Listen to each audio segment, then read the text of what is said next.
Collègue Pascal Savoldelli pour le groupe communiste, républicain, citoyen et écologiste Kanaki.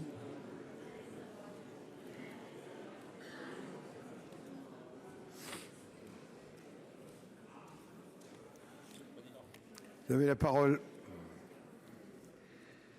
Monsieur le Président, Mesdames, Messieurs les ministres, chers collègues, Monsieur le Président du Sénat, c'est d'abord à vous que je souhaite m'adresser. Vous qui, pendant des années, avez érigé le Sénat en contre-pouvoir. Il nous faut pleinement avoir conscience de la situation.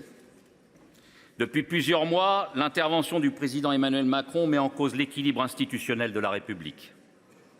Le Sénat est aujourd'hui utilisé pour dévoyer le bicamérisme et affaiblir le pluralisme. Les chiffres fantaisistes pour décrédibiliser la censure, pourtant seule réponse au 49.3, et le contournement des discussions par l'adoption du PLF en commission mixte paritaire sont autant de coups de force. De fait, vous acceptez de contourner les débats à l'Assemblée nationale, tout autant que la volonté des Français exprimée dans les urnes. Du jamais vu, l'Assemblée nationale n'aura jamais discuté la seconde partie du budget. Cerise sur le gâteau, le 1er décembre dernier, une seconde délibération du gouvernement balaye en quelques secondes des jours de travail sénatorial. Elle supprime par là 27 amendements de justice sociale et fiscale adoptés par notre hémicycle. Fait inédit, les sénatrices et sénateurs de gauche et écologistes ont quitté l'hémicycle, pas par crainte du résultat du vote, mais par écœurement. Le 15 janvier dernier, Cécile Cukierman, notre présidente, Évelyne Corbière, Naminzo et moi-même avons effectué plusieurs rappels au gouvernement. En effet, la reprise des débats sans interruption de la session parlementaire a été contraire à l'esprit et à la lettre de l'article 47 de la Constitution. Le gouvernement devait présenter un nouveau projet de budget. Une majorité sénatoriale s'en est accommodée. Pas de leçon de notre part, mais une alerte politique sérieuse. Le désordre budgétaire auquel nous assistons aurait pu être évité par l'écoute de ces alertes. Le peuple va-t-il se satisfaire longtemps de donner les pleins pouvoirs à un seul individu? Cela dans une confusion idéologique croissante, au cœur d'une crise sociale et démocratique. Le peuple va-t-il se satisfaire de laisser les pleins pouvoirs au relais des milieux financiers et des affaires? Attention, mes chers collègues, l'intérêt général n'est plus le produit d'équilibre garanti par le politique. Un mur se dresse entre les populations et les lieux de décision. C'est dans ces conditions que nous voici parvenus au terme de l'examen d'un budget frappé d'un triple saut. Messieurs Attal, Barnier, Bayrou. Un triple saut aussi dans l'inconnu. Une inconnue démocratique, une inconnue fiscale, une inconnue sociale. Voilà pourquoi un nouveau budget aurait été nécessaire. En effet, où sont donc prises en compte les urgences sociales et économiques dans ce budget? Les dossiers de surendettement des ménages explosent.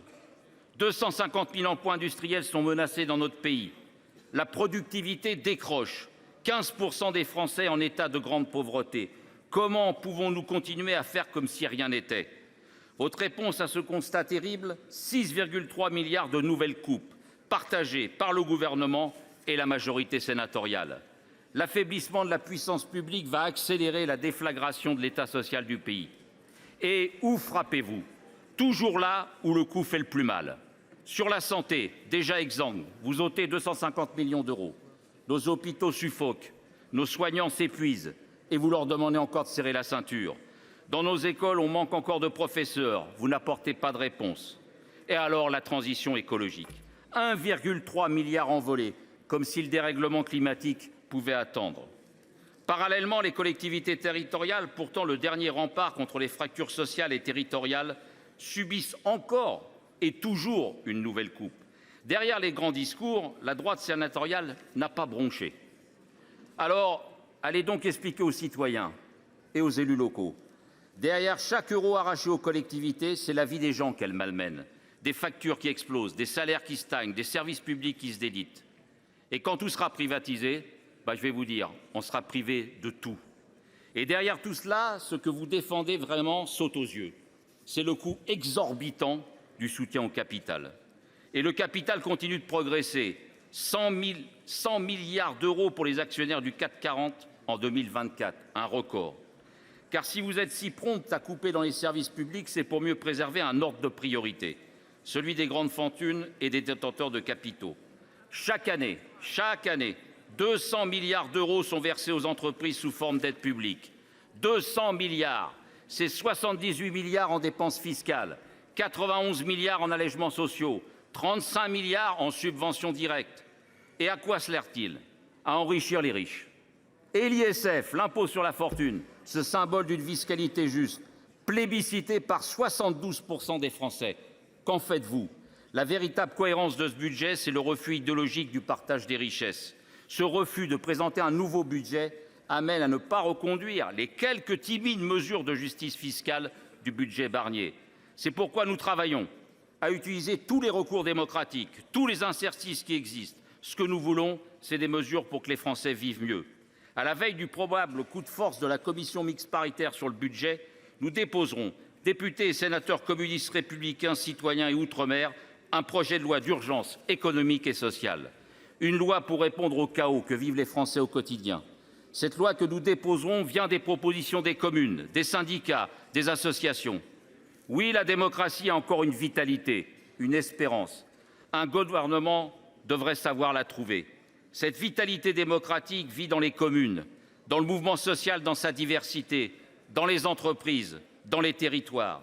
20 mesures, dont l'abrogation de la réforme des retraites, le blocage des prix et de nouvelles recettes pour répondre à l'urgence sociale. Au cœur de ce combat pour la démocratie et la justice, nous voterons résolument contre ce budget. Et comme le dit André Chassaigne, qui aurait fait un très bon président de l'Assemblée nationale, je le cite, « Il faut révolutionner le lien entre la population et le pouvoir politique ». Merci. Merci. La parole est à Thomas Dossus pour le groupe écologiste.